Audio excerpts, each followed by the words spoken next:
Hello students, in today's class we are going to see about the pollination, and pollination means a transfer of pollen grains from the anther to the stigma,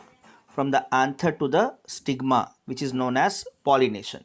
So pollination are of different types: self pollination and cross pollination.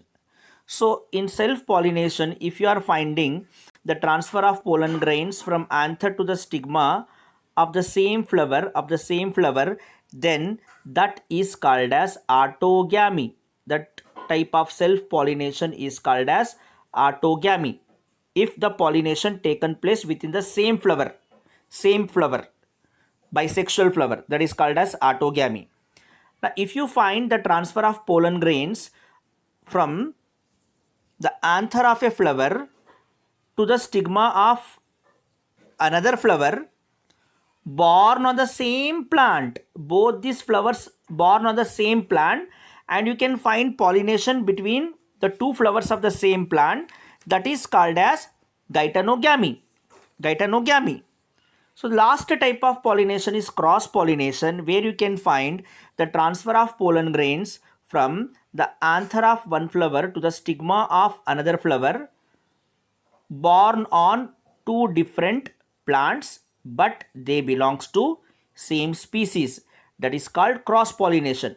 Here you can see a gaetonogamous pollination, where the pollen grains from the anther of one flower are transferring to the stigma of another flower, and both these flowers are in the same plant. Both the flowers are present on the same plant. Then such type of pollination is called as gaetonogamous pollination.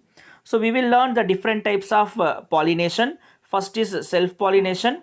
It is of two type. If it is occurring in the same plant, same flower, it is autogamy.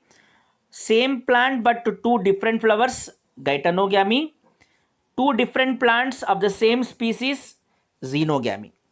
Now for the sake of cross pollination or xenogamy, where the pollination occurring between the two plants, we need some pollinators or pollinating agent, and those pollinating agent may be abiotic or biotic. Abiotic pollinators or pollinating agents include wind and water. If the pollination is taken place with the help of wind, it is called as anemophily.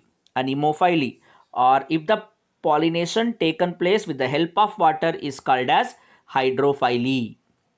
So these two are anemophily and hydrophily are the two types of abiotic pollination. And if the pollination taken place with the help of a agent biotic agent with the help of any kind of living organism, for example insects, birds, bats, or any kind of animals, then they are called as biotic pollinators. For example, if the pollination is going on with the help of snail, it is called as malacophily. With the help of insects, it is called as entomophily. With the help of birds, if pollination occurs, it is called as ornithophily. And with the help of bat, if it is going on, then it is called as chiropterochily. And other all vertebrates, if they are helping in pollination, it is called as zoophily.